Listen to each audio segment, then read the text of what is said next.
안녕하세요. 오늘부터 앞으로 4주 동안 사사기 말씀 함께 나눌 이주일 목사입니다.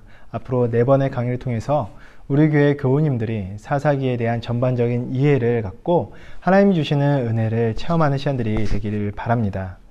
우리가 사사기 하면 쉽게 기드온, 입다, 온니엘, 삼손과 같은 인물들을 떠올립니다. 그들은 믿음의 영웅들이죠. 우리가 사사기 하면 그런 믿음의 영웅들에 대한 영웅담으로 생각을 하기 쉽습니다. 그럴 만도 한 게 우리가 히브리서 11장, 믿음장이라고 하죠. 히브리서 11장에 보면 아벨에서부터 쭉 믿음의 선조들에 대해서 거론을 합니다. 거기서도 빠지지 않고 사사들이 등장합니다. 기드온, 발락, 그리고 삼손, 사무엘. 그러다 보니 우리가 사사기를 생각하면 믿음의 영웅들에 대한 영웅담 정도로만 생각을 하게 되죠. 그렇다면 정말 사사기가 믿음의 영웅들에 대한 영웅담일까요? 사사기 전체가 사사기 안에 담겨있는 핵심 메시지가 믿음의 영웅들에 대한 소개일까요? 이것에 대해 오늘 1강을 통해서 사사기에 대한 전반적인 개론을 살펴보면서 한번 알아보려고 합니다. 사사기는 여호수아서 뒤에 이어서 나오는 역사서입니다. 여호수아가 죽은 후 마지막 사사인 사무엘이 등장하기까지 약 365년간의 긴 역사를 담고 있습니다. 이 기간은 이스라엘의 암흑기이기도 했습니다. 사사라는 단어는 히브리어로 소페팀에서 나온 단어입니다. 이 소페팀이라는 단어는 재판관 그리고 지도자라는 뜻이 담겨져 있습니다. 사사들은 여호수아가 죽은 후부터 왕정시대가 도래하기까지 그 기간 동안 이스라엘을 지도했던 지도자들, 이방민족의 압제로부터 구원해줬던 영웅들이었습니다. 그러나 사사들은 정치적, 군사적으로만 이스라엘을 다스렸던 것이 아니라 사사들은 이스라엘 백성들의 대소사 일들을 다 해결해주는 재판관의 역할도 담당했고 뿐만 아니라 하나님의 말씀을 교훈으로 던져주는 종교적인 임무까지도 담당했습니다. 그럼 사사기를 기록한 저자는 누구일까요? 우리는 사사기를 기록한 저자에 대해서 정확하게 알 수는 없습니다. 사사기에서도 누가 기록하였다라고 명시되어져 있지 않고 신구약 전체 성경 안에서도 사사기의 저자에 대해서는 말하지 않습니다. 그럼에도 우리가 알 수 있는 한 가지가 있습니다. 그것은 유대인들의 바벨론 탈무드에 보면은 사사기와 사무엘 상하, 룻기를 기록한 저자가 바로 선지자 사무엘이라고 말합니다. 사사기에서 말하지 않지만 사사기 안에 있는 내적인 증거들을 살펴보면은 사무엘이 저자라는 것을 우리는 확신할 수 있습니다. 사무엘은 성경에서 등장하는 인물들 중에 중요한 사람 중에 한 사람입니다. 사사의 첫 시작을 온니엘이라고 한다면 마지막 사사는 사무엘입니다. 사무엘은 선지자인 동시에 사사들이 감당했던 모든 임무들을 사무엘도 같이 감당했습니다. 그래서 사무엘을 왕정시대가 도래하기 전 마지막 사사로 봅니다. 또한 사무엘은 사사시대와 왕정시대를 연결해주는 중요한 인물이기도 하죠. 그럼 사사기의 구조는 어떻게 구성되어 있을까요? 크게 세 부분으로 나누어서 살펴볼 수 있습니다. 첫 번째는 1장 1절부터 3장 6절까지입니다. 두 번째는 3장 7절부터 16장 31절까지이고요. 세 번째는 17장 1절부터 21장 25절까지 우리가 나눠서 살펴볼 수 있습니다. 첫 번째 1장 1절부터 3장 6절까지는 사사기 전체에 대한 서론격에 해당합니다. 이 서론격에 해당하는 첫 번째 부분에서는 이스라엘이 어떻게 실패했는지에 대해서 이야기합니다. 두 번째 부분인 3장 7절부터 16장 31절까지는 우리가 잘 아는 12명의 사사들에 대해서 소개하죠. 대사사 6명, 소사사 6명의 그 영웅담 같은 이야기들을 들려줍니다. 세 번째 17장 1절부터 21장 끝까지는 레위지파 제사장들의 타락에 대한 모습을 이야기합니다. 그럼 사사기의 기록 목적은 무엇일까요? 사사기의 기록 목적은 여호수아가 죽은 후 이스라엘 백성 안에 신앙전수가 이루어지지 않습니다. 그로 인해서 가나안에 입성한 이스라엘 백성 1세대가 모두 죽고 이제는 2세대가 등장하는데 이 2세대는 하나님을 모른다라고 말씀합니다. 하나님을 모르는 이 2세대는 하나님을 왕으로 섬기지 않죠. 하나님을 왕으로 섬기지 않는 이 이스라엘 백성은 점점 영적으로 도덕적으로 타락하게 됩니다. 바로 이런 모습들을 사사기에서는 고발합니다. 그 고발하는데 사사기의 기록 목적이 있습니다. 사사기의 전체 내용을 담고 있는 핵심 구절은 어떻게 될까요? 사사기 전체의 핵심 구절은 크게 두 구절로 우리가 살펴볼 수 있습니다. 첫 번째 구절은 사사기 2장 20절 말씀입니다. 여호와께서 이스라엘에게 진노하여 이르시되 이 백성이 내가 그들의 조상에게 명령한 언약을 어기고 나의 목소리를 순종하지 아니하였다라고 말씀합니다. 두 번째 구절은 17장 6절인데 21장 25절에서도 동일하게 말씀합니다. 그때 이스라엘에 왕이 없으므로 사람이 자기의 소견에 옳은 대로 행하였다입니다. 즉 하나님의 언약을 어기고 하나님의 목소리에 순종하지 않은 것이 이스라엘 백성이 하나님을 왕으로 인정하지 않은 태도라는 것입니다. 정말 왕이 없어서 이스라엘 백성이 자신들의 생각대로 살았던 것이 아닙니다. 하나님의 언약과 하나님의 목소리에 순종하는 것보다 자신들의 생각과 견해와 느낌을 더 중요하게 여기고 자신들이 좋은 대로 산 것이 하나님을 왕으로 인정하지 않았다라는 것입니다. 자신들의 생각, 견해, 느낌을 따라 살았던 것이죠. 이스라엘 백성이 자신들의 생각과 느낌과 견해를 하나님의 언약과 하나님의 말씀보다 더 중요하게 여겼을 때 그들은 도덕적으로, 영적으로 점점 더 타락해 갑니다. 사사기에는 세 가지 주제를 담고 있습니다. 첫 번째 주제는 이스라엘 백성 안에 여호와 하나님에 대한 신앙 전수가 이루어지지 않자 영적, 도덕적으로 타락하였다라는 것입니다. 두 번째 주제는 하나님은 어떠한 상황에서도 하나님이 맺으신 언약에 있어서 신실하신 분이시다라는 것입니다. 세 번째 주제는 이스라엘 백성의 진정한 왕은 여호와 하나님이시다라는 것입니다. 이렇게 사사기에 담겨져 있는 주제는 세 가지입니다. 지금까지 우리가 사사기의 개략적인 부분들을 살펴보았습니다.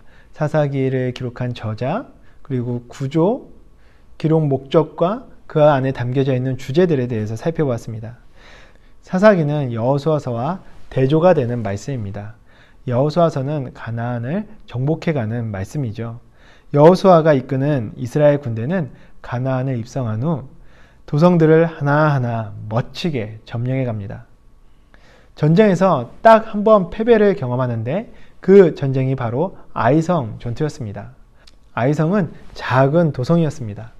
아이성과 전투하기 전 이스라엘 백성은 여리고성을 점령을 합니다. 여리고성은 철옹성 같은 큰 성이었습니다. 그 철옹성 같은 큰 성을 하나님의 능력으로 점령을 하고 난 후에 아주 작은 아이성과의 전투에서 이스라엘 백성은 패배를 합니다. 그리고 그 패배의 원인을 알게 되죠. 하나님께서는 분명 이스라엘 백성이 여리고성을 점령했을 때 거기서 얻게 되는 모든 전리품들을 하나님께 바치라라고 했습니다. 근데 전리품을 본 아간은 자신의 욕심을 버리지 못하고 전리품 중에 금과 은 그리고 외투를 빼돌려 자신의 집에 숨겨둡니다. 이 죄로 인해서 이스라엘 백성은 작은 도성인 아이성과의 전투에서도 지게 되죠. 이 죄를 알게 된 여호수아는 이 죄를 깨끗하게 처리합니다. 그리고 다시 전투를 시작합니다. 죄를 처리한 여호수아와 이스라엘 군대는 아이성과의 전투에서 다시 승리를 거머쥐고 계속해서 가나안을 정복해 나갑니다. 가나안을 정복해 나갈 때 멋지게 승리하며 나아가죠. 여호수아서는 믿음으로 승리해가는 이야기입니다. 멋지고 화려하게 성공해가는 모습을 보여주죠. 이에 반해 사사기는 실패에 대한 책입니다. 이스라엘 백성이 계속해서 실패를 거듭하는 모습을 보여주는 책이 바로 사사기입니다. 이스라엘 백성의 처절한 실패 이야기, 그것이 사사기인 것입니다. 사사기는 이스라엘 사사들의 멋진 영웅담이 아닙니다. 이스라엘의 처절한 실패 이야기입니다. 사사기에서는 실패 이야기들로 가득 차 있습니다. 가나안 정복 1세대가 죽은 후부터 점점 하나님의 말씀을 희석하고 또한 타협하고 부분적으로만 순종합니다. 그러면서 결국 하나님을 반역하고 죄를 지으며 우상 숭배에 빠지게 되죠. 이런 죄로 인해 하나님의 징계가 주어지고 이방 민족들이 이스라엘을 괴롭히기 시작합니다. 그리고 압제하고 고통을 가합니다. 고통스러워하는 이스라엘 백성이 다시 하나님 앞에 나아가 하나님의 구원을 구하면 하나님은 어김없이 다시 사사들을 일으켜 보내서 이스라엘을 이방 민족의 압제로부터 구원해 주십니다. 이런 악순환의 연결고리가 계속해서 반복해서 보여주는 것이 바로 사사기입니다. 심지어 많은 사사들 중에서 돋보기로 자세하게 들여다보는 것처럼 클로즈업해서 보여주는 기드온, 입다, 삼손 같은 유명한 사사들도 그들의 인생이 마지막에는 처절하게 실패하는 이야기들로 끝이 나죠. 기드온은 어떤 실패를 합니까? 미디안과의 전쟁에서 멋지게 승리했습니다. 거기까지는 좋았는데 그 승리 이후 이스라엘 백성들에게 금부치를 모두 모으라고 말합니다. 그리고 그 금부치로 금으로 된 에봇을 만들죠. 기드온이 만든 이 금 에봇. 기드온은 레위 지파의 제사장이 아니었습니다. 그런데도 에봇을 만듭니다. 굳이 만들 필요가 없는데 그 에봇을 만듭니다. 결국엔 이스라엘 백성들이 그 금 에봇을 섬기는 우상숭배에 빠지게 되죠. 이스라엘 백성이 우상숭배에 빠지게 만든 원인 제공자가 되는 것이 바로 기드온입니다.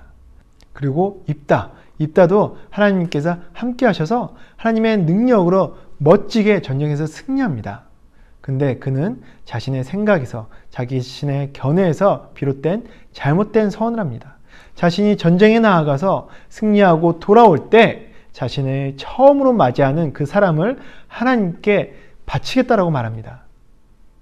입다는 하나님 앞에 인신제사를 드리겠다라는 잘못된 서원을 하고 그가 돌아왔을 때 자신의 외동딸이 자신을 맞이하러 나오는 모습을 보고 슬퍼합니다.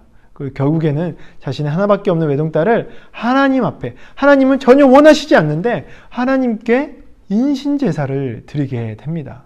그뿐만이 아니죠. 자신이 전쟁에 나아갈 때 함께 하지 않았다고 에브라임 지파를 모두 쳐 죽입니다.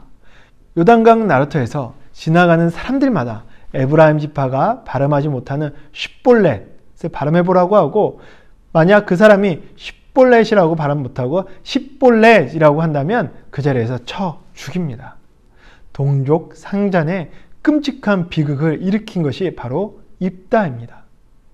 또 삼손은요. 삼손은 우리가 위대한 영웅으로 생각을 하죠. 그도 하나님 앞에서 처절하게 실패한 인물이었습니다. 그는 나실인으로 태어났습니다. 나실인으로 태어나서 하나님과 맺은 언약들이 있습니다.